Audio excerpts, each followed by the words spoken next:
สวัสดีพี่น้องปองป่ายผู้ที่ตามทางเพจ Facebook เสียงอึ่งเท่าเลยแชนแนลด้านหลังคือบ่อตกปลาหนองยาวฟิชชิ่งบ่อตกปลาหนองยาวฟิชชิ่งพี่น้องเอ๋ยทางหน้าค่อยนี้เป็นสนามฟุตบอลทัพพยาซึ่งพุทธจัดคอนเสิร์ตในวันที่ 21 กุมภาพันธ์นี้จะได้พบกันกับตั้มสมประสงค์ปะทะกันกับอ้อมอินคาปะทะกันเต็มวงเด้อเน้นว่าเต็มวงฟูลแบนด์เลยพี่น้องเอ๋ยคอนเสิร์ตวัยรุ่นยุค 90 ห้ามพลาดเป็นเด็ดๆคาดเลยบัตรราคาบ่แพง300 บาทพี่น้องเอ๋ยบ่อยู่ไกลเนี่ยนะอยู่ห่างจากตัวเมือง9 กิโลห่างจากราชภัฏ5 กิโลเนี่ยด้านหน้านี่เป็นขนส่งนะเนี่ยบ่อนี่อยู่ทางล่างขนส่งเนี่ยเห็นบ่เห็นตึกขนส่งบ่นั้นนะอยู่ใกล้ๆขนส่งแล้วก็อยู่ใกล้ๆกันกับวัดหลวงปู่ท่อนเห็นไหมเห็นเจดีย์วัดหลวงปู่ท่อนไหมบัดเนี่ยวังใหญ่ไผ่ซ่านพี่น้องไปคอนเสิร์ตมาไล่มองบางมองกะสิขับเคปเจ็บตันนะมองนี้ค่อยไปมาในกว้างมองเนี่ยพี่น้องมองจอดรถจอดด่านนี่รถด่านนี่เองเต็งจะจอดรถฝั่งนู้นก็ได้นะฝั่งนู้นก็ได้ทีนี้พอคอนเสิร์ตเสร็จจะกางเต้นอยู่ฝั่งนู้นก็ได้หรือว่าจะมากางอยู่ฝั่งนี้ก็ได้พี่น้องเอ๋ย เขาสิเปลี่ยนหมุมให้มาเบิ่งสนามฟุตบอลไปนะสลับเนี่ยพี่น้องสนามฟุตบอลทัพพยาบ้านนาอ้อสนามฟุตบอลทัพพยาบ้านนาอ้อวันที่ 21 กุมภาจะดังระเบิดเถิดเทิง เนื่องจากว่าคอนเสิร์ตศิลปินดังยุค 90 พี่ตั้มสมประสงค์เจ้าของผลงานเพลงช่างไม่รู้อะไรบ้างเลย แล้วก็อ้อมอินคาแต่วันนี้มาเต็มวงนะอินคามาเต็มวงเลยพี่น้องเอ๋ยเราจะเริ่มงานตั้งแต่ 17 นาฬิกาพอแต่เดินเข้ามาปุ๊บจะมีแจกข้าวจี่บ้านนาอ้อสุดยอดขึ้นสื่อขึ้นเสียงพี่น้องประมาณ300-400 ไม้พุนะบ้านที่นี้กามีซุ้มอาหารประมาณ13 ซุ้ม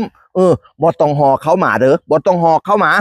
เอาแต่เก้าอี้เข้มนะให้เอาเก้าอี้มานั่งด้วยนั่งดูคอนเสิร์ตนะพี่น้องเอ๋ยคอนเสิร์ตจะตั้งอยู่มุมนู้นนะเด้อตั้งอยู่มุมนู้นวันนี้จะมีการแสดงของโรงเรียนผู้สูงอายุ3 สุดนำกันแล้วก็มีการแสดงของน้องๆโรงเรียนเทศบาลนาอ้อเป็นโรงเรียนที่ไปชนะการแข่งขันอยู่งานดอกไฟบานการรายการจังหวัดสะอาดเทศบาลนาอ้อชนะเลิศที่1สิมาแสดงโชว์อยู่นั้นพี่น้องเอ๋ยคอนเสิร์ตก็จะขึ้นประมาณ 18 นาฬิกานี่แหละก็จะมีวงแบ็กอัพก็จะเป็นวงโพซิชั่นแล้วก็ตามด้วยจิวอดีตชาติแล้วก็ต่อด้วย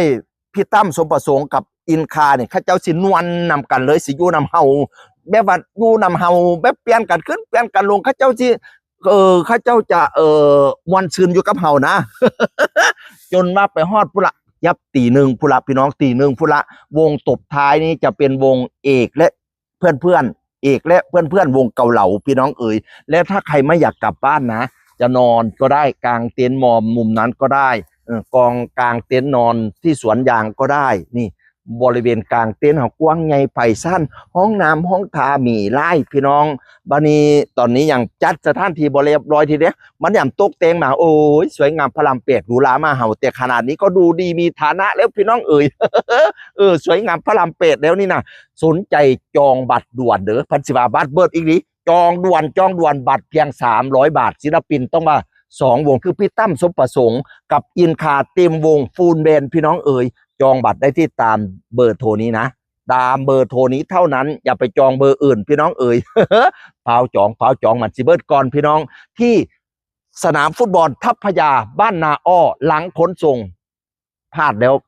ไม่ได้ดูอีกง่ายๆนะ2 วงไปรุ่นยุค 90 ห้ามพลาดเป็นเด็ดขาด ฝากกดไลค์กดแชร์นะจ๊ะสวัสดีจ้า